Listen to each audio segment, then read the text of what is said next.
I still can't tell if shonen is a genre or a demographic because every time I utter the word, I'm usually talking about one specific type of anime or manga. A category filled to the brim with sparkling animation, well-developed power systems, and above all else, absolutely batshit insane battles. For a channel that mainly talks about anime and manga, aside from the mention here or there, I haven't really talked about an awful lot of shonens. And there's a legitimate reason for that. Not only is the genre oversaturated to the point that the glass containing it is built to spill, but it's also what I categorize as popular media. So for every single video essay on this platform discussing why the cast of Sergeant Frog was actually a massive threat to humanity, there are about 200 times more talking about why Gojo is the absolute GOAT. Although my video on Shimeji Simulation was miraculously a success, I'd rather focus on more content like that. Targeting a niche that your audience loves and you love writing about is massively more important to me than making one Boku no Hero Academia video that manages to pop off. However, today I'm ignoring my own advice and deciding to tackle a piece of popular media that suffers a fate that I will never live down. Just because shonen is popular media and I don't particularly want to discuss it on this channel, doesn't mean I don't like it. I'm actually the giddiest little child when it comes to enjoying it. So much so that my $2.99 a month subscription to Shonen Jump has been overextended within the last few months. Between my crippling addiction to doom scrolling and waiting for absolute peak fiction to drop every week, I've been reading a little underground manga. Not sure if anyone here is familiar with the work, as it only has a measly 700 chapters, but for those unaware, the work is called Naruto, and for the most part, is pretty well written. Naruto has genuinely taken me by surprise, because my previous impression of it was somewhat unfavorable.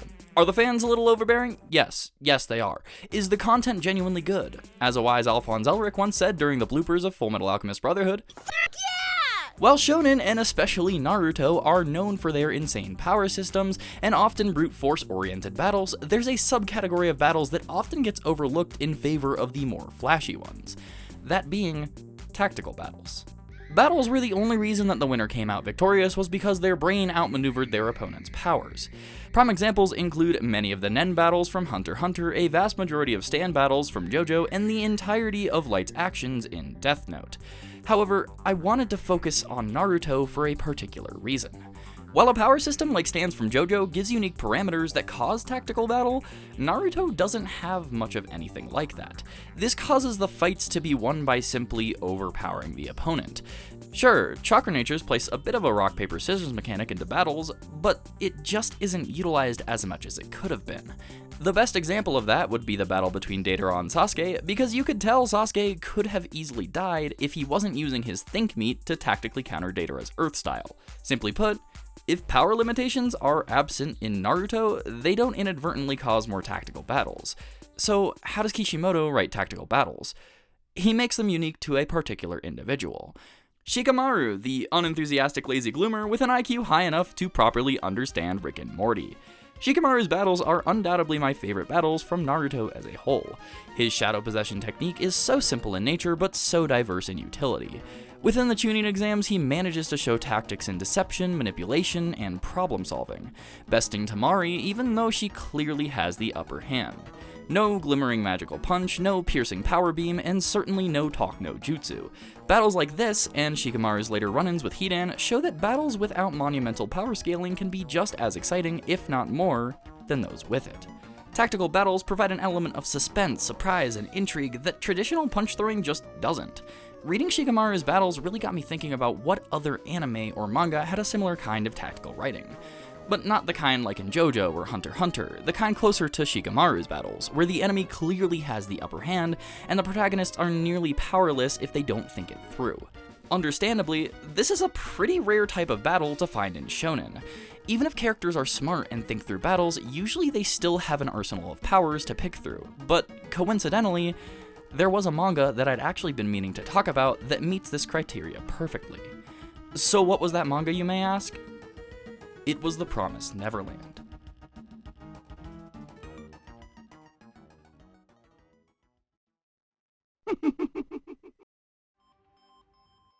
Everyone knows the tale of Gracefield and how the orphan children managed to clip out of bounds and miraculously avoid the backrooms. This arc is particularly well known for its prominence of mind games, similar to the ever-popular Shonen Jump love child, Death Note. Its horror elements are also on point, especially in its adaptation, likely being the closest I've seen to anime doing horror correctly. However, we're not here to talk about Gracefield. Well, we are a little bit, but that's not the video's focus. The Promised Neverland anime is typically associated with two things. The first being the aforementioned Grace Field arc's brilliant anime adaptation, and the second being the massive letdown in both quality and story that is the originally crafted mess of a second season. Why the producers decided to make the second season original to cap off the story early is beyond me, but it has certainly made for one of the most disappointing anime blunders of recent time. Hype was astronomically high following Season 1 back in 2019, and for good reason. Panels from the manga were extended, horrific expressions were realistically animated, tense scenes from the manga were accompanied by equally tense music tracks, and above all else, the animation was top-notch. The Promised Neverland Season 1 set a standard for horror anime that went above and beyond the pages of the manga.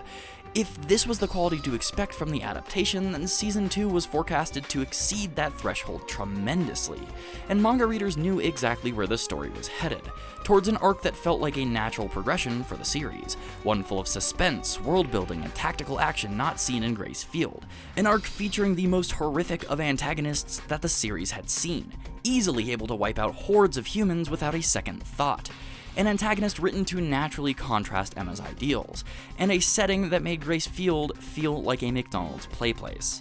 This arc was Goldy Pond. But as we swiftly found out, the anime didn't quite play out the way manga readers expected. The portion of the anime that was highly anticipated to cover Goldy Pond and leave room for a third season actually went full-on original after about 2 episodes. Worse than that, the writers sifted through the remaining chapters of the manga to choose bits and pieces of plot and theme importance, only to disorderly jam them into the season. So Season 2 was essentially a crammed version of the end of the Promised Neverland story with pseudo-plot points reminiscent of the manga and original scenes tying it up together in a nice bow.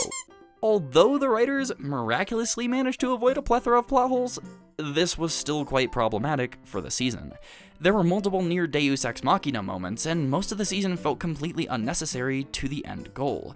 It's fair to say that Season 2 was a mess, and it wasn't just salty manga readers whining. The anime-onlys all chimed in equally as much. Which leads me to my biggest complaint of all. Remember when I said that the writers chose bits and pieces of the manga that had plot or theme importance to adapt? Well, they did, but they also left a significant chunk of the manga out of the portion that they did use for original material. This portion, surprise surprise, included Goldy Pond. Ultimately, I'm not here to shit on the second season of The Promised Neverland, nor am I here to compare it to how the manga plays out. What I'm here to do is to talk about what we missed out on by getting an original second season. Goldy Pond is pretty well loved, and likely many manga readers' second favorite arc of The Promised Neverland, just behind Grace Field. While I felt like the manga started to sputter and burn out towards the end, I always thought Goldy Pond was an extremely well-written arc, which is why me and many others like me are still wallowing over the loss of what could have been another horrific banger of an adaptation. So while I have you here, let me take you on a journey to uncover Goldy Pond, one of the Promised Neverland's most promising arcs that has been missing in adaptation.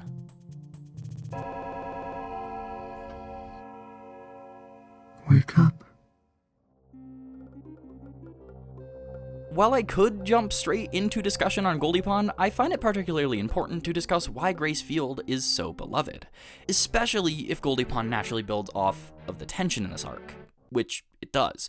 If that's a spoiler, then consider the plot ruined for yourself. Our first introduction to Grace Field is light and bubbly, seen through the eyes of Emma, the overly caring protagonist of our story. Emma has lived in Grace Field her whole life, an orphanage housing children from birth to the age of 12. However, within the first chapter, we begin to understand that looks can be deceiving. Although the chapter is largely happy in tone, the point was never to dwell on this idea of a comforting orphanage for too long. The gate scene at the end of the chapter serves as the first catalyst in the story. It isn't until that scene that the blind readers and children equally alike realize that Grace Field is no ordinary orphanage. The gate scene is particularly iconic for its appropriate use of suspense, tension, and horror. The page turn as you flip to Connie's corpse is particularly chilling on its own, but once you add in Emma and Norman's facial expressions, the scene's personal element ramps up tremendously. But this isn't the end. Once Norman and Emma have woken up to the reality that faces them, the horror of Grace Field only grows. Not in a dark and creepy way, but in a tense, dormant way, as if the children now have to be cautious around every corner. And they do. Emma and Norman's once comfortable home turns into a minefield in an instant as they begin a plot to escape from their newfound prison. The gate scene is a wonderful example of the horror that the Gracefield arc is known for, but it isn't the only notable instance. Horror dwells around every corner as the children's once-loving mother, Isabella, now suspects that two children know the truth about Gracefield. This is where the other well-loved aspect of this arc begins to shine through. The Gracefield arc is strategic in nature. Meticulous planning from the children takes the main stage as action is thrown to the wayside in favor of mind games between adults and children. Think the rope scheme to uncover who the double agent is, using Carol to find where the tracking devices are, and the various sketchy maneuvers around Isabella to find a proper escape. Although this meticulous planning on the children's end makes it seem as though they have the upper hand, it isn't ever really the case until after Norman gets shipped. The false hope of escape is quite possibly one of the most immersive elements of Gracefield. Not only are you led to believe that these children will escape, you genuinely feel as though they haven't slipped up enough to breed cause for concern. These children are unlike your average child prodigy in that they seemingly and almost eerily manage to make adult decisions.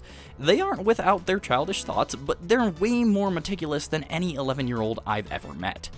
When you begin to align your thoughts with Norman, Emma, and Ray, you too fail to realize just how many steps ahead Isabella is. It isn't until Isabella breaks Emma's leg and Norman gets assigned a shipment date that you finally start to comprehend the powerlessness that the children of Gracefield have. This is by far the lowest point of the entire arc, leaving the audience fully convinced that resisting the nature of Gracefield any further would cause more harm than it would help. This hopelessness lingers, and lingers, and lingers. By now, your emotional attachment to Emma, Norman, and Ray is at its apex, and your genuine concern for the characters' well-being begins to outweigh their priorities of an escape plan, even if that means you would rather see them shipped out at Gracefield. Crippling despair is cleverly written into the story and beautifully contrasted when the children actually do succeed. When their plans are crushed and Norman gets shipped, they still manage to persevere, taking Crone's words to heart when she tells them that facial expressions can reveal just as much as words can, and using Emma's sulking as a cover-up for their true attack plan. There were even bits and pieces being built up far before their plans were crushed. Telling other children of Gracefield's secret and using them to execute aspects of the plan while all eyes were on Emma was a clever workaround that was purposely left from the reader's knowledge. All of this culminated in a turnaround that we were all anticipating but stopped expecting somewhere along the way, making it all the more satisfying when the children actually escape. Gracefield sets the ground rules by sending a shiver down your spine, then weighs on you with tense pressure. Yet, despite the arc's intensity, you gain a sense of hope through these intelligent children. Then, when you truly believe that the children can succeed, you're pushed down into the dirt and forced to accept the cruel reality like Norman did.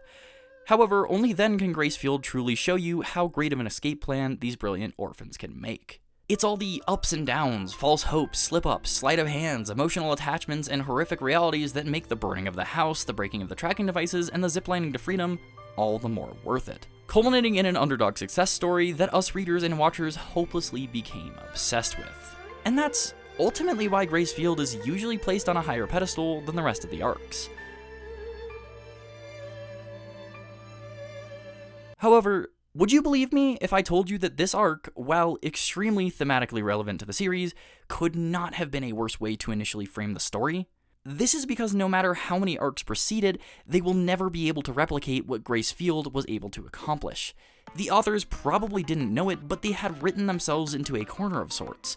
Once the children were free, all of the aspects of the Promised Neverland that made Gracefield special would leave the story entirely.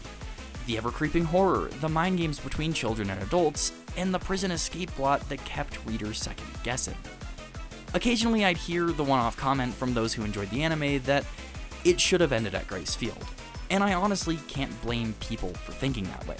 But those who have that mentality must not have been paying enough attention to the story because the Promised Neverland was never about specifically escaping Gracefield.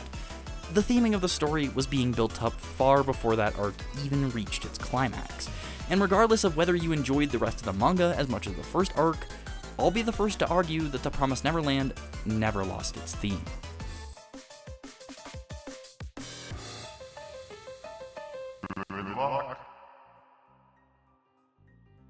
In the last section, I alluded to the theming of the Promised Neverland. I will circle back to this as we progress towards the latter half of the video, but for now I'm going to cover a bit of the manga territory leading up to Goldy Pond. So this is the point where I'm going to tell anime-onlys to bug off. You're welcome to stick around if you like, but there are spoilers up ahead.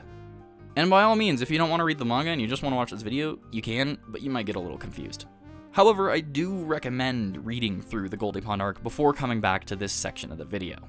Good, now with that out of the way, let's talk about the very important deviation between manga and anime. The section of the anime where the Gracefield orphans push through the lush forest just outside of the farm is pretty much exactly the same, aside from a carnivorous tree that the anime fails to mention. While this portion of the story is fine, for the purpose of this video, I don't need to talk about much here. Important points being the introduction of Mujika and Sanju, getting extremely lucky with their encounter, the establishment of William Minerva's pen and books as tools to survive, and, well, you know, the whole promise thingy, that might be really important. Once the children are on their own, they set their sights on B0632, an underground bunker filled with survival materials and running water. This is where the manga and anime begin to deviate in the most frustrating way. That being the exclusion of a character that is of ample importance to the next arc and natural progression of the story. A mysterious man that fills a purpose very much needed for the growth of our main characters. I know I said I wouldn't talk comparisons, but I at least wanted to mention that the anime still leaves references that this man lived in the bunker, which just makes my blood boil a little, but it's fine. It's fine. Welcome to B0632. Would you like a nice warm bed, some tea in a broken cup? How about these cookies in a tin that should have sewing supplies? No? None of that? Okay, how about a gun pointed at your head? The encounter with a mysterious man within the orphan's newfound home is the real first challenge that Emma and Ray face on their own, and it's truly where the story starts to deviate in certain aspects. The man seems to be maniacal, doesn't listen to reason, and would like to keep the whole shelter to himself. Why? Because, of course, these children would run the place dry of supplies within just a few months. Oh, yeah. Well, that's his excuse at least. Through the conversation with this man, you uncover a few key facts. Mainly that he has been living there for 13 years, and he was part of an escape group from Glory Bell, another high-grade human farm. Was being the key word here because, unlike him, the rest of his escapee family has been killed. The man is quick to frame the children as weak, views companions' hope and compassion as useless, and in a fit of predatory rage points a gun at Emma in an attempt to make the children scram. If you haven't quite figured it out yet, this man is a foil to Emma. Emma places compassion in the forefront of her choices, forces impossible hope upon others, and above all else is extremely irrational in her decision-making. This man isn't afraid of the shelter running dry. There's enough materials for well over 16 people. He's spiteful of these children that have invaded his space, but more importantly, he resents everything that Emma stands for. Knowing firsthand what blind hope can leave you with, he struggles to come to terms with his past mistakes and cannot begin to fathom the idea of another group of children succeeding where Glory Bell failed. Emma, being Emma, quickly picks up on this and begins to fight his ideology at every page turn. Not to annoy him, although she definitely does, but to attempt to save him from himself. When I say Emma quickly picks up on this, I really mean it. She realizes that he isn't going to shoot and with a well-timed nutshot manages to escape from his grasp. Emma begins to push the man to his limit, knowing full well that he has no intention of actually killing them. The eerie parallels to his own comrades cause the man to suffer a bout of PTSD, and with one quick misstep, he's out cold. As you can plainly see, this man is not doing too hot. Between the time the man is knocked out and when he awakes, the children stumble upon an unsettling sight. The room that the man was likely sleeping in had words frantically scribbled on the wall. Many of them were names, likely of his family, but there was one word that distinctly contrasted the others. Poachers. What the word poachers has to do with him and his past is still a mystery, but it will begin to cement itself as the key to the man's paranoia soon enough. This is also where the story begins to build upon William Minerva and his role as a guiding light for child escapees. Minerva isn't present at the bunker, however, he does open up an invitation for more than just a safe place to live, pointing them towards A0863, a location on the map simply labeled Goldy Pond. Before the man reawakens, Emma and Ray rig the bunker's defunct self-destruct feature back up. Upon reawakening, they use the destruction of the bunker as blackmail for him to take only them to A0863. This little trap is reminiscent of something they would pull in Gracefield and is used for a couple of purposes. Firstly, to re-establish the tactics that these children have learned from their time at Gracefield, and secondly, to reset the expectation of their aforementioned brilliance in the upcoming chapters. Yes, these children are smart enough to outwit an adult, but it doesn't mean they have action-oriented survival skills to even make it to Goldy Pond. It's important to remember that Emma and Ray are hyper-intelligent but haven't begun to comprehend how cruel the outside can be. The upcoming journey to AO863 and subsequently Goldy Pond will effectively shift the story towards a weak spot within the children's skill set. Knowing that he's walking a fine line, the man agrees to lead them on a path to Goldy Pond, but with a couple of caveats. He deliberately keeps important details from them, doesn't help them survive, and plans on killing one of them in an attempt to share his suffering with others. Although he'd like to leave both of them to die, Gilda's threat forces him to compromise on either Emma or Ray. Inferring that Gilda's words had an effect, the two children realize that he plans on killing one of them, and thus the journey begins. Once they set off with the uncooperative man, Emma and Ray are challenged straight from the get-go.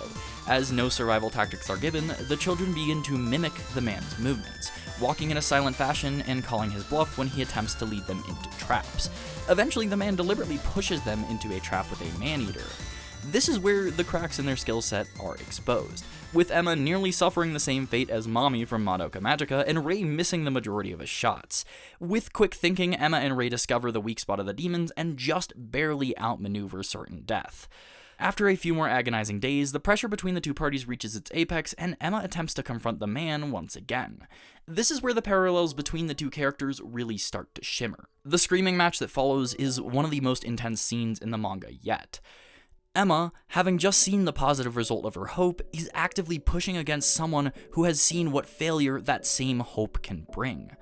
Emma begins to dig into his past, forcing him to recall the family he lost, and the man begins to push back, reiterating the notion that she's incapable of saving anyone. This heated argument trails for several pages in what can only be described as a spiral of opposing viewpoints, emotions, and contrasting experiences.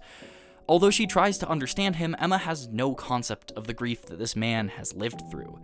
Conversely, the man cannot begin to fathom Emma's plethora of illusionary hope, as it has been the root cause of his eternal suffering. Whether it was a cry for help or some sort of attempt to give Emma a chance at survival, the man sends a piercing glare as he utters the phrase, "Turn back immediately. Don't go to Goldy Pond." And with a flip of a page, Emma is gone. When we are left to our own devices, humans will begin to push others away. Terrible past experiences can leave a sour taste in our mouths, forcing us to reject anything that could mimic previous results. This man actively pushes away Emma's helping hand, not only because he fears that she'll make the same mistake he did, but also because, to him, attachments breed suffering. He can't afford to let others shoulder his burden, and nothing will bring his family back, so what's the point in trying? If you deconstruct his character a bit, you find that the man's hatred towards Emma is born of fear. Fear of attachment, fear of further suffering, and fear that the way he's been living his life for the past 13 years has been all wrong. And Emma knows this. Emma is a child, and children tend to be extremely blunt in their interactions with others, mainly because they have no filter, but also because they aren't very good at comprehending certain concepts. To Emma, she sees no benefit to the way this man is treating himself, and has too kind of a heart to see him continue on like this. Contrast this with Ray, who knows how dangerous this man could be, and if it weren't for Emma's influence, would never have dreamed of confronting the man on his own. Unlike Ray, Emma is not afraid to say things as they are, and this is why the man finds the brat so annoying. Deep down, he knows she's right to some extent, and all he wants to do is expel that nagging notion that he's somehow made a mistake. Which is why, even though he believes getting rid of Emma would solve his problems, he instantly regrets his decision the moment she is taken. As the arc continues, you start to see Emma's tenacity rub off on the man through the experience she has at Goldy Pond, and coincidentally she also suffers a small portion of what he did, but chooses to forge her own path through the darkness. The dynamic between Emma and the man from Glory Bell is one of my personal favorites and does wonders for Emma's growth as a character.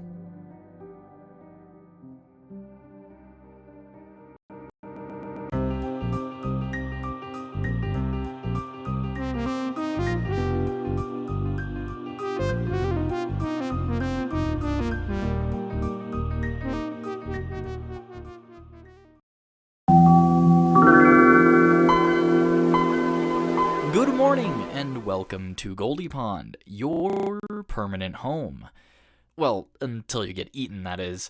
Upon waking up, Emma can't recall anything beyond the conversation she had right before being swooped away. The scenery where she awakens somewhat resembles a human village and doesn't seem remotely threatening. That is until the music plays. Welcome to Goldy Pond, a secret hunting ground for demon royalty and the setting of the Promised Neverland's second escape arc. The arc is split into roughly 2 sections, the first of which being lore-focused and the second being a battle of survival in wits between children and Man-Eater.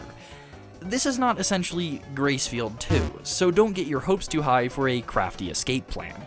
There are a few major differences that separate Goldy Pond from the first story arc, the first of which is the setting. Goldy Pond is not a farm. While Lord Bayon, the owner of Goldy Pond, pulls children from Grand Valley, one of the high-grade farms, this isn't a home for them. Children are ripped from their comfortable families and cruelly dropped into Goldy Pond. They are terrified shitless of these creatures that they've never known existed and are expected to run for their lives. While kept secret from the children, there was always a certainty of death in the farms. In Goldy Pond, however, there is an uncertainty of death. The option to survive exists, but it's more of a faulty hope for the entertainment of the demons. While the children are given weapons, they're incapable of breaking the masks of the demons and exposing their vulnerable core behind their eyes. So while they have the opportunity to survive, escape is much less feasible than the farms, which had no active threat trying to kill them. Gracefield needed to contain the children until shipment was a possibility, but Goldy Pond is an environment where they can be killed at any moment, effectively making Gracefield feel like child's play comparatively. To put it simply, Gracefield was an inescapable fate, while Goldy Pond is an escapable fate, but is extensively more terrifying. The second major difference is the threat level of the antagonists. Isabella is an extremely well-written antagonist, and I don't want to write off her character importance in Gracefield. However, she was ultimately just an antagonist and not a true villain. Isabella was extremely relatable, only choosing to become a mother because she viewed conforming to her fate as the only way to continue to live. Something that her children proved her wrong about, actually giving her some sort of relief in the end. Isabella was only a threat because she was doing what she needed to do to survive, not because she had an ulterior motive. Her actions were more justifiable and understandable. The royalty running Goldy Pond, on the other hand, are bloodthirsty man-eating demons who have no regard for human life. They see humans as a meal and are easily entertained by the antics of those they see as inferior.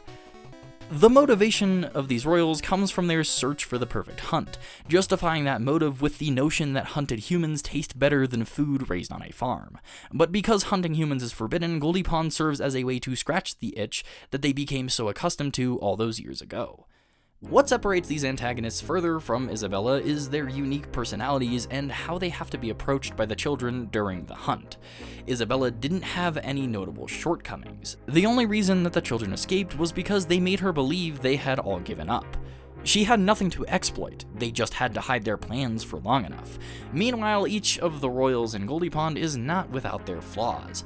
Leuvis is a coward who prefers to hunt defenseless children. Nois and Noma are a power couple who enjoy the thrill of hunting and are very attached to each other. Lord Bayon is the owner of the hunting ground and has all but lost the thrill of hunting when the prey refuses to fight back. And lastly, there's Archduke Leuvis, the largest threat of the 5 royals. Leuvis is an extremely powerful and composed fighter who views hunting defenseless orphans as childlike. Unlike Bayon, who has stopped caring, Leuvis still seeks prey worthy of being hunted, and through that motivation, Leuvis becomes an active driving force in Emma's character development. Rather than outwitting these antagonists with strictly brains, the children trapped in Goldy Pond must put their physical skills to the test and think far enough ahead to outmaneuver these royalty at every turn. Where Isabella was only a threat because of her cunning abilities to keep the children at bay, these royals are a threat because they have an unquenched bloodlust and nothing holding them back. The stakes are much higher, and slipping up will likely result in immediate death. With those differences brought to your attention, it should be obvious that the notion of attempting to escape is where the similarities between Goldy Pond and Gracefield end. So let's dive into the meat of this arc and kick things off with the first hunt. After pulling up AO 863 on her pen, Emma finds a sign that has 3 rules written on it. Music, monsters, survive. Music begins to blare from the overhead speakers and the first hunt has begun. Meanwhile, we get more context behind Emma's kidnapping situation from the perspective of Ray. Ray berates the man and bombards him with questions. As it turns out, the amount of regeneration caused by shots to the wild man-eaters alerted the royalty running Goldy Pond.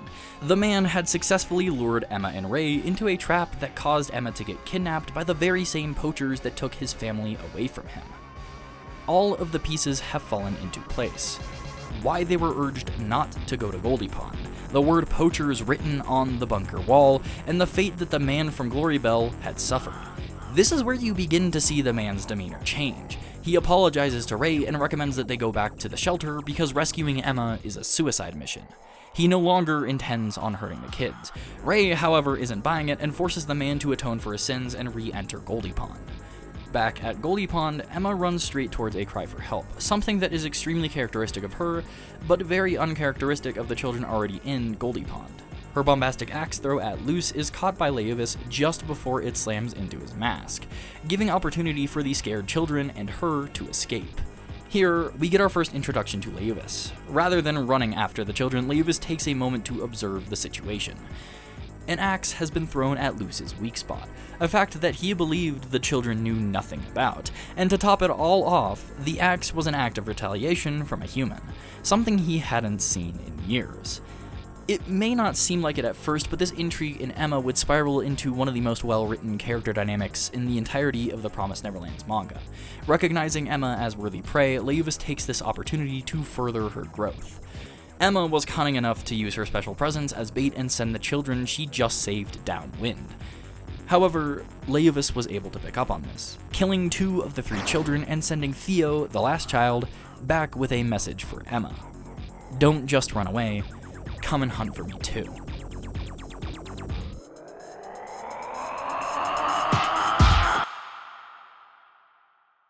The first hunt is significant because it draws parallels to Emma's experience and that of the man that lured her into Goldy Pond.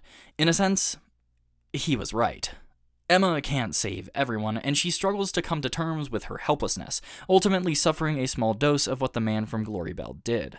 Emma begins to see the flaws in her ideology and is succumbed by her despair.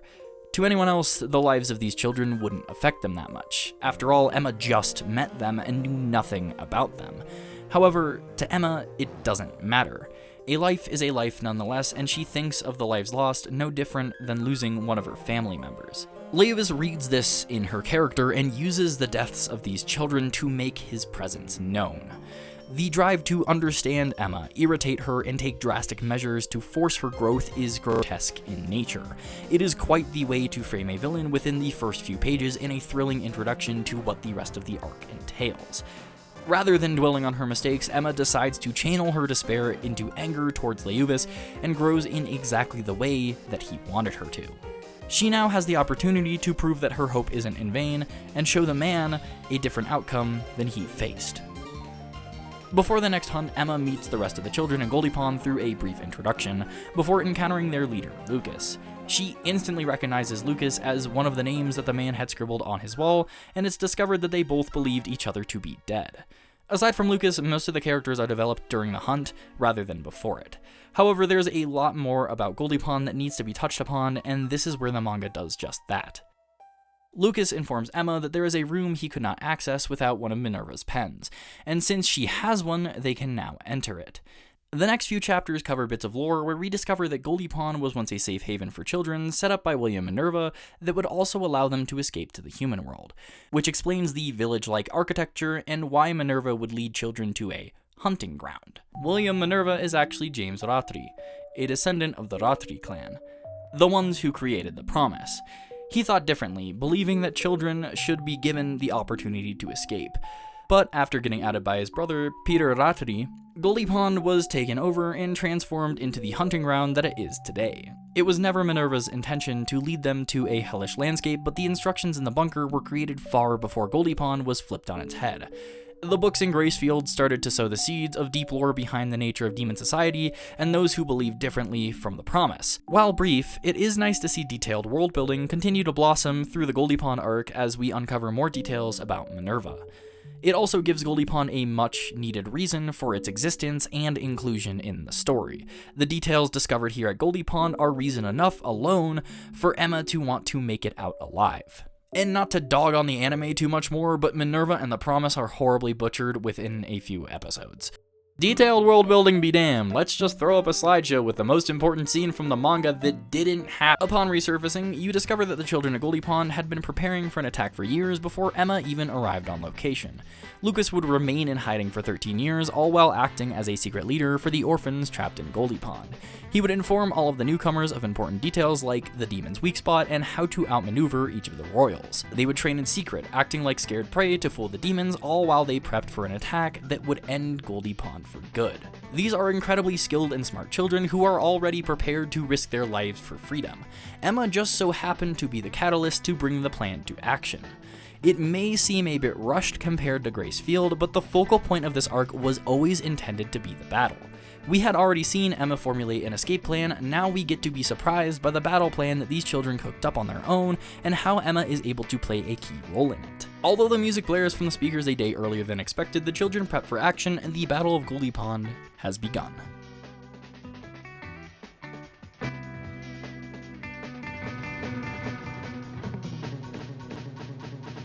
Good job.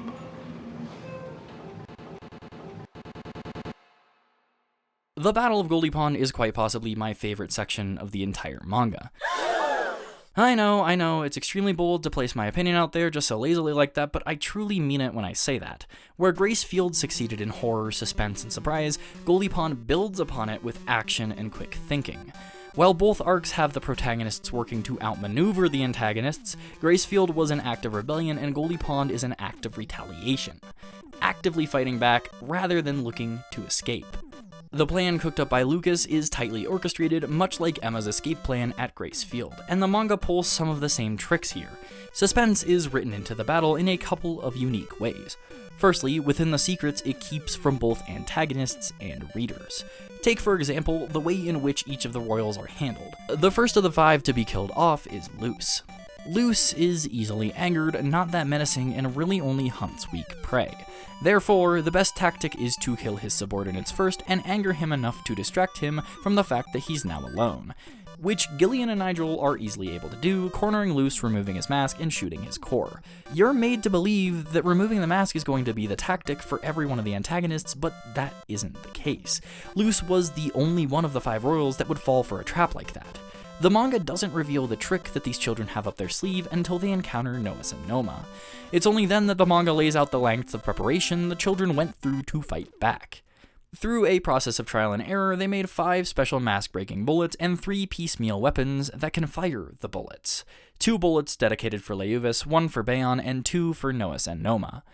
Rather than brute forcing a battle, this type of writing tends to propose questions before answering them with a solution you were unaware of. It's the suspenseful type of writing that the Promised Neverland has been known for, and coincidentally the same type of writing Kishimoto writes into Shikamaru's battles in Naruto. Deep down, you know that the characters have something up their sleeves, and finding out what that something is the fun part. If the manga had told you that they had these bullets beforehand, you would have known exactly how the battle would have played out, bringing questions to the table, keeping readers second-guessing, and then offering the incredibly clever solution as a form of relief. Rather than a battle of wacky powers and abilities, it's about outsmarting a much more powerful opponent than yourself. This isn't the only element of suspenseful writing that's employed though. Let's look at 2 other battles and analyze some of their details.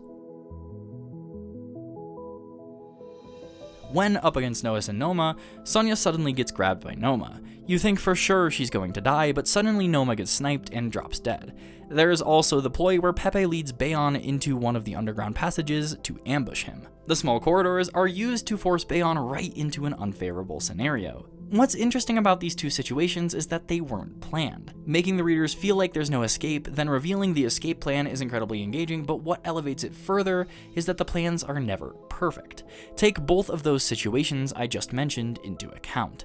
Sonia was accidentally grabbed by Noma. It wasn't intentional. Bayon was also supposed to be taken out by Pepe and Zack, but is instead encountered by Gillian and Nigel. Again, unintentional. When the characters are forced into a situation that wasn't part of the plan, the surprise lies not within what the characters intended to do, but within the way they turn the situation around. For the Noma conundrum, they utilize previous knowledge. Before the hunt, Emma had informed the other children that man-eaters become vulnerable when they're preoccupied with prey. Therefore, they use Sonya as bait to hold Noma still and snipe her core. The opportunity to snipe Noma was only presented because of quick thinking and previous knowledge, not because it was accounted for in the original plan. Along with not knowing about Emma's lecture, the quick response to Sonya's mistake puts a second element of suspense at play. The writers may keep secrets from the audience until the right time, but they also write the characters so that they are actively looking ahead of their opponents.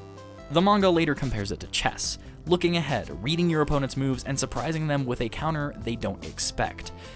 You are now surprised directly by character actions rather than the details of a plan you didn't know about. It's especially important when the plans don't go as expected.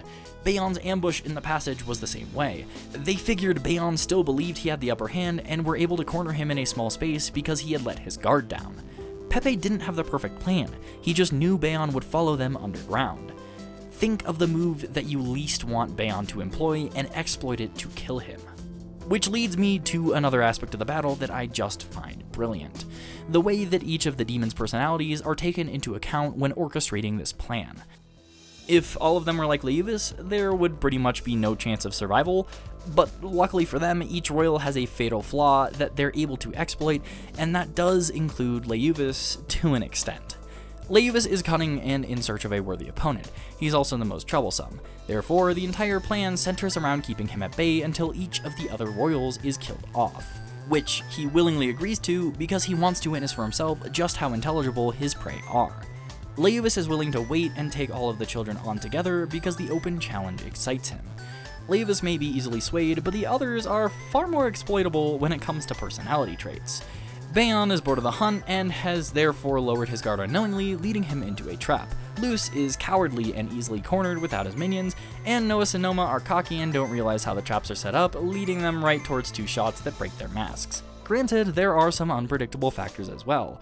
Mainly, Noah's going insane after losing Noma and consuming her to gain more power. I hope you haven't forgotten that this manga can be disturbing, because this definitely caught me off guard on a first read. However, that scenario does give Rei and the man an opportunity to re-enter the story at the perfect time, taking control of the violent situation.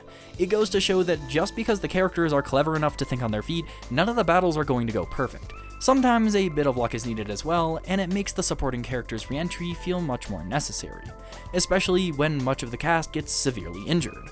Oliver gets stabbed by Bayon's arm, Gillian gets her back slashed, and Noah goes sicko mode on about 3 children before the man is able to snipe him. The Battle of Goldy Pond isn't an easy win. It's a bloodbath full of mistakes, sacrifices, and ultimately, a bit of luck. When the characters are actively slipping up and forced to put their knowledge to the test in the moment, it makes the battle much more believable. If the writing of this battle just centered around the reveal of hidden plans, it would be far less engaging. There's a fine balance that I think the mangakas nail when it comes to writing this type of tactical battle into the Promised Neverland, and it only gets better from here as the children are forced to deal with Leuvis at half the manpower they once had. Intentionally missing shots to shoot a water main, using electricity to stun Leuvis, a flashbang disguised as a grenade so he can't react, tight corridors to corner him, and making the realization that he regenerates slowly. Even without extensively analyzing the battle, you can tell that the same type of writing is employed brilliantly, especially in the latter half of that battle. And that's ultimately why this fight is my favorite section of the manga.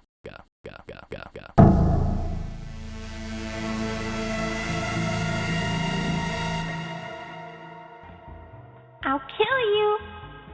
I'll kill your whole family. You think I'm joking, but I'm not. I have alluded to Leuvis being a strong antagonist both in writing and in actual strength many times throughout this video. If you haven't been able to tell, this single character is probably my biggest source of disappointment when we talk about everything scrapped from the second season. He is likely the reason I enjoy Goldy Pond so much, and likely the reason why I wanted to make this video in the first place.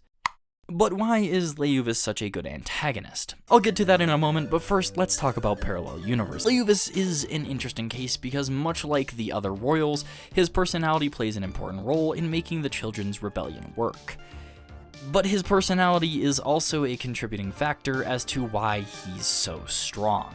For simplicity's sake, we can boil it down to a single attribute: the desire for a true hunt. The other royals have given up on that desire. They don't care if the prey is weak, and they'll hunt the tastiest looking humans without a second thought. Leuvis and Bayon are the exception because they realize that the thrill of hunting humans delivers a far tastier product in the end. However, Bayon fails where Leuvis succeeds because he has all but forgotten the enjoyment that comes with hunting and severely underestimated his opponent. Rooted in the desire for a true hunt lies a powerful mindset that only Leuvis has. That would be the ability to respect your opponent. All 4 royals killed off were under the impression that they always had the upper hand, which is a dangerous mindset to have when you're facing opponents that have been faking their cowardice in every single past hunt. While most interested in Emma, Leuvis is intelligent enough to know that every single kid in Goldy Pond is very much capable of causing significant damage. He is also extremely curious as to how they would pull off an attempt to kill him. While Leuvis considers himself powerful enough to solely take out everyone in the hunting round, he also sees this rebellion as an opportunity to fuel his morbid desires. If you desire a true hunt, why not get to understand your opponent, respect them, and give them a fair shot? After all, Leuvis is equally satisfied being killed by proper prey as he is killing the prey himself. It's very similar to how the Pillarmen in JoJo Battle Tendency let Joseph train to give him a fair shot. They all have respect for their opponent and want to feel content if they do end up losing to him. One of the reasons that Cars fails to be a good villain is because out of the 4 Pillarmen, he just loses his ideals and goes chaotic. He loses that respect for his opponent and just becomes a villain of the week. Writing a villain in this fashion sort of makes them a bit more acceptable. Not necessarily relatable, but in observation, you gain respect for how they stand by their ideals.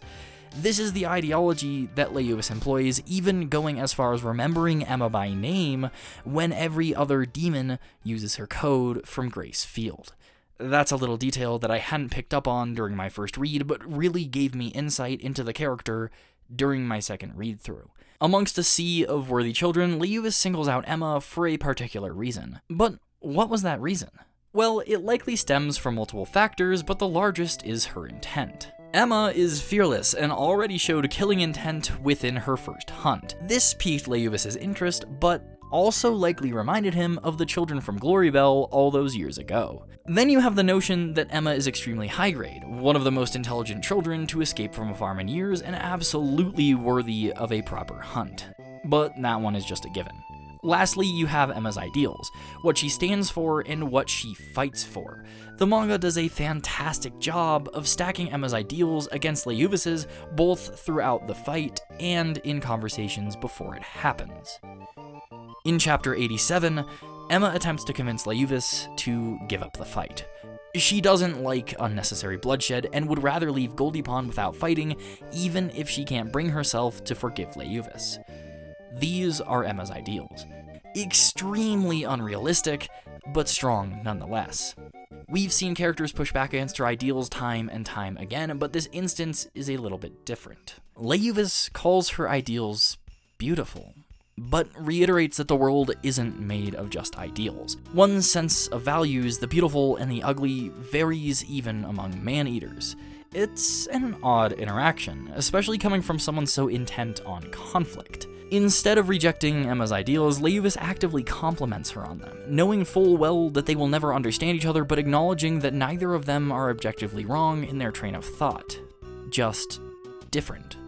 While reading The Promised Neverland as a human can more often than not tilt your view towards Emma, the world that the demons live in is quite cruel for what it is. It's a bit of a disturbing way to frame the situation, but who is to say having the desire to hunt is objectively wrong? From the perspective of the man-eaters, they quite literally needed to hunt to maintain their form. The world that Leuvis lives in is extremely different than the one that Emma does, and this conversation is likely the beginning of her changing views on the man-eaters. The way that the world works isn't just black and white. That's why having strong ideals is important in pushing you forward. Leuvis knows that, regardless of whether or not Emma's ideals line up with his, you can make reality out of impossible ideology. This notion directly contrasts the conversation she had with the man from Glorybell just before setting foot in Goldy Pond. He believed that her ideals were wrong, because he once had those same ideals and was worse off because of it. Meanwhile, Leuvis acknowledges that their ideals are different, but Emma's aren't necessarily wrong. Knowing that nothing will change the situation, Emma rises to the occasion and, for better or for worse, gives Leuvis exactly what he wants: a proper battle. And this was his intention all along. So, while Leuvis is an absolute beast with insane speed, the ability to capture bullets with his bare hands, is high voltage electricity resistant, and can hunt after being blinded by a flashbang, he isn't just some strong villain waiting in line to be killed. Leuvis is a catalyst for Emma's character growth, and solid proof that escaping Grace Field wasn't a fluke. He antagonizes Emma, not because he truly wants to eat her, but because he desires to witness her make her ideals a reality. Which begs the question, why did Leuvis lose? I mean, I can tell you the exact setup from the characters that led to his loss, but if you really think about how the end of the battle played out, he shouldn't have lost. 神様はどこ? 知らない. Okay, I know the last section was supposed to fluidly lead into this one, but I'm gonna switch gears here for just a bit. It's a bit off topic, but this topic is still topical in regards to the last topic, which is still the main topic. Topic? I mean, got it? Okay. Believe it or not, before the era of your Demon Slayers and Jujutsu Kaisens, shonens were a lot more simplistic. Powers were simple, and power scaling wasn't through the roof. There are a handful of old shonens that took the time to develop characters extremely well, rather than powering the MC up at any chance they got. I'm not trying to bash a particular show here, so before you comment that Naruto has good character writing, or Luffy going Gear 5 is cooler than a well-written villain, just hold your remarks because yes, they are valid. I just mean to highlight the fact that there were clearly some older shonens that outlived the crap out of even some of the modern ones. Not because of powers or animation, but because of tremendously strong character writing. A prime example of this being Yoshihiro Togashi's Yu Yu Hakusho. Yu Yu Hakusho in particular is one of the best older shonen shows to watch because Yoshihiro Togashi writes individuals so iconic that they become timeless, and have likely influenced many characters of modern mangakas. There's one arc in particular from Yu Yu that reminds me tremendously of Goldy Pond. Not because the arc is structured in a similar way, but because Leuvis's antagonistic purpose may have taken inspiration from a certain main villain of the arc. For those who have watched the show, you probably know where I'm headed, but for those who haven't, the villain is the infamous younger Toguro brother. Toguro is known for being a well-written character for many reasons, but mainly because of the way he pushes Yusuke to his limits. Toguro forces Yusuke into the Dark Tournament, effectively cornering him into an inescapable fate of either winning the tournament or dying in the process. He also does everything in his power to make Yusuke hate him. If you haven't seen the anime, I'll try to leave it ambiguous, but let's just say he takes some seriously drastic measures involving characters close to Yusuke. Now, anyone could chalk up Toguro's actions to being the villain of the story, so of course he's brutal, but the character goes deeper than that. During his fight with Yusuke, the two fighters escalate to a point where Yusuke is at a clear disadvantage and Toguro can easily kill him. But he doesn't. Sure, he relentlessly beats Yusuke to a pulp, but he never goes in for the kill. But why would the villain not kill the protagonist when given the opportunity? Clearly, Toguro must be too soft, right? Or maybe Yusuke has plot armor or something, right? No, those would all be terrible explanations to write into a story. Why would you even think of those? You get enough on the assignment. Now go write me a 20-page essay on why drawing Hanakawa so thick in Kizumonogatari was important to the plot. No, the real reason that Toguro doesn't kill Yusuke is because that was never his intention all along. You're made to believe Toguro just wants to fight and kill strong opponents when in reality his ulterior motive was to push Yusuke to be an opponent that would take him down for good. Toguro made decisions that he regrets, and wants to see someone finally best him in the Dark Tournament. Which is why he takes drastic measures in the middle of the fight, forcing Yusuke to rise to the occasion and finally show his full strength. Now, what I just described was an incredibly simplified version of Togashi's brilliant writing, but I find it important to discuss Toguro and his purpose within the story of Yu Yu Hakusho, because believe it or not, Leuvis also serves a similar purpose in the Promised Neverland. Although that being said, I don't believe Leuvis to be as relatable as Toguro ends up being in the end. Toguro acts in a selfish way, but for a relatable reason, while Leuvis acts selfishly only to fuel his sick desires. However, they both seem to be characters that choose to push the protagonist forward rather than fulfill their intended objectives. In Toguro's case, it becomes obvious during the fight that he never intended to kill Yusuke, but in Leuvis' case, his actions are a bit more ambiguous. It pretty much boils down to the moment where each of them gets their opportunity to land a fatal strike. Toguro chooses instead to force Yusuke to grow with the drastic measures, but Leuvis actually goes in for the kill. Or does he? At the climax of the Battle of Goldy Pond, Leuvis lands a strike on Emma. It's a pretty deep wound that could be fatal if left untreated. Emma ends up passing out from the pain, and the battle seems to be decided.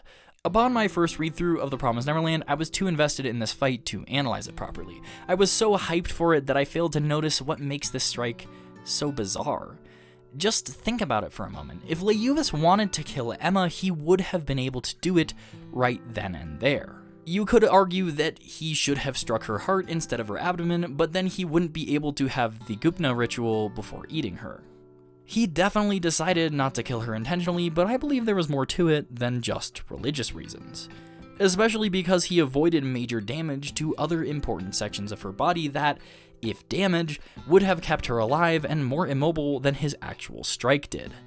I believe that Leuvis intentionally struck Emma in an area of her body that would leave her an opportunity to fight back if she was strong enough. It's disgustingly selfish to want more from your prey when you nearly kill them, but that's just the type of character that Leuvis embodies, and ultimately that's why he lost. Not because he was old and regenerated slowly, not because he lost all his senses and took severe damage beforehand, and not because he underestimated his opponent. It's because he was too selfish and wanted to give Emma one last chance to challenge his ideals, which is exactly what she does. Taking a moment to gather her thoughts and feelings, reanalyzing the reason that she fights, and rising back up to resolve her unfinished business. Shooting a flashbang bullet from the bizarre pistol she picked up all the way back at the bunker, a trump card that the readers had completely forgotten about. Causing Leuvis to lose his senses one last time and get sniped by the man perched on the rooftop. I think writing a one last push moment into fights can be very iffy because it's always possible that the moment will just be a deus ex machina. But when it's well written, it can do wonders for character growth and storytelling. In Yu Yu Hakusho's case, it makes Yusuke more powerful and gives Toguro a bit of redemption. In The Promised Neverland's case, it serves to highlight Emma's ideals and force her to rise to her unrealistic goals. I don't think it's coincidental that Leuvis' last words were, "I knew it.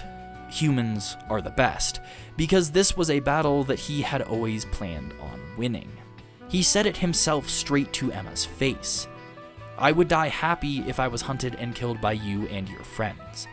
If Leuvis killed Emma, he would have won the battle, but if Leuvis was killed by Emma, he also would have won the battle.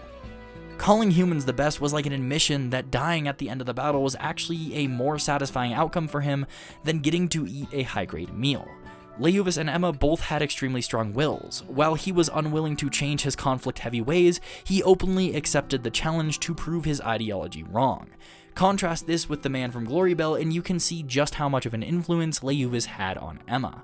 The man was so intent on making Emma see her views as inherently wrong, while Leuvis was hell-bent on finding out if her beautiful ideals could be right. Leuvis was viewing the world in a much more colorful fashion and using opposition as an open challenge, which is ironically pretty optimistic. While I think it was understandable that the man from Glory Bell was traumatized by Leuvis and the hunt, making prey feel powerless was never Leuvis' intention. He doesn't embrace hope, but does accept it as a potential reality. It's funny to think of a horrific villain as optimistic, but I believe Leuvis echoes that sentiment extremely well. Granted, it doesn't make the son of a bitch any less of an irredeemable menace, but it is an interesting tidbit to think about.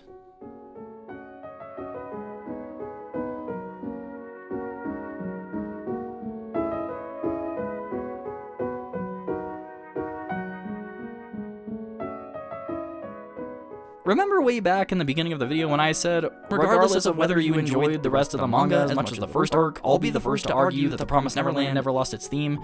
Well, I wanted to end the video off by discussing that tangent that I seemingly just threw out the window. I have already talked extensively about ideals and characters and rebellion and Gracefield and Goldy Pond and fighting back against the excessive grind of modern society. Wait, scratch that last one, that's definitely not relevant to this video. My point is, I sort of danced around this idea of The Promised Neverland's theme coursing through the veins of the story without actually identifying what that theme really is. So to bring it full circle, let's talk about why The Promised Neverland shot itself in the foot by writing Gracefield so well. To put it bluntly, Gracefield made us think that the rest of the Promised Neverland was going to be full of clever mind games, horrific tension, and a sort of prison escape setting. When, in reality, those elements of Gracefield were the stepping stones for writing a story about accomplishing impossible feats, making blind hope a reality, and standing strong on your ideals. While Goldy Pond sort of builds off of the horrific tension and replicates the prison escape setting, it trades mind games for clever tactical action. This is why the arc still succeeds in hooking us, while the rest of the manga starts to sputter and burn out. While I don't believe that the writing of The Promised Neverland past Goldy Pond is necessarily worse, there are certainly other elements that are. The protagonist's oppositions, the actions of characters, and the solutions to problems are much less entertaining. But at its core, the story retains its theming. It transforms from a story about orphans escaping a human farm, to a story about orphans overcoming much more powerful foes, to a story about orphans literally changing the structure of society as a whole to make it a better place. All feats that would seem impossible or unrealistic, but to Emma, feats that she feels that she is responsible for striving for, no matter how daunting. Literally making a boat out of mud and expecting it to float. Which is the exact comparison that Ray draws in Chapter 4 when Emma decides she can't leave any of the children at Gracefield behind. It's an idealistic thought, heavily leans into emotions, and could genuinely get Norman, Ray, and Emma killed. But if you bake the mud, it can form a vessel and float nonetheless. Having empathy for bad people, stubbornly fighting back, and striving for unrealistic goals. That's the type of character that Emma is. And one by one, she brings hope to those who doubt her ideals. Proving Ray wrong with her secret escape plan, convincing Hugo that a life of sacrificing others is a life not worth living, and persuading a literal f***ing god to rewrite the promise holding demon society together. Emma is the living embodiment of the theming of The Promised Neverland and should not be taken lightly. If you take anything away from this video, it should be this. The Promised Neverland is not without its flaws, but god damn it if it doesn't write a story with cohesive theming. So the next time you hear someone say that the story should have ended at Gracefield, tell them that they have beautiful ideals, but the world isn't made up of just ideals. It's made up of a shitty second season in a live-action movie that nobody watched. Go read the manga.